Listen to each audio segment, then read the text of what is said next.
Pour toute science, il y a eu un progrès qui s'est fait d'une manière, je dirais, qui n'est pas brutale. C'est-à-dire qu'on a commencé par reconnaître les Celtes, les identifier au XIXe siècle.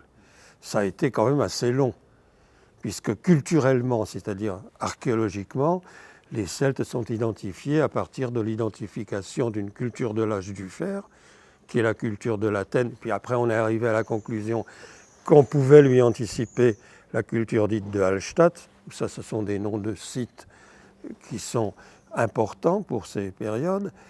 Et maintenant, on dit on peut remonter peut-être jusqu'au IIIe millénaire et à ce qu'on appelle le campaniforme, c'est-à-dire à un groupe indo-européen qui a essaimé dans l'Europe occidentale. Alors ça c'est, si vous voulez, c'est la progression de la reconnaissance des Celtes.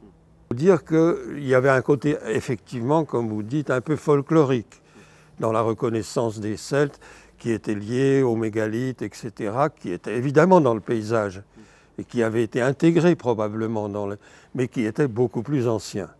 Un écrivain comme Rabelais a puisé dans un folklore qui a presque disparu depuis, mais qui avait certainement des racines qui étaient des racines qui remontaient aux Celtes. Mais le lien entre l'histoire et les symboles s'est perdu.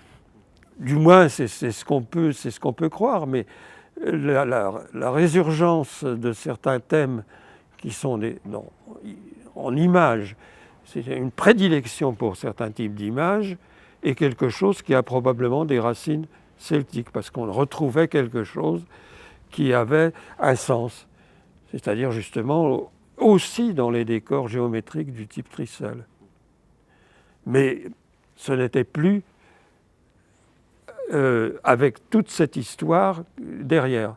On avait des traces des histoires qui sont liées à Loug, etc. On a des traces dans ce qui est transmis par la littérature orale ou écrite, notamment la tradition insulaire, mais on n'a pas le lien, on n'a plus le lien directement avec l'image. Mais on a une prédilection qui est liée à une forme de pensée qui privilégie ce genre de choses, c'est-à-dire les courbes, les spirales, enfin tout ce qui est lié à la courbe finalement.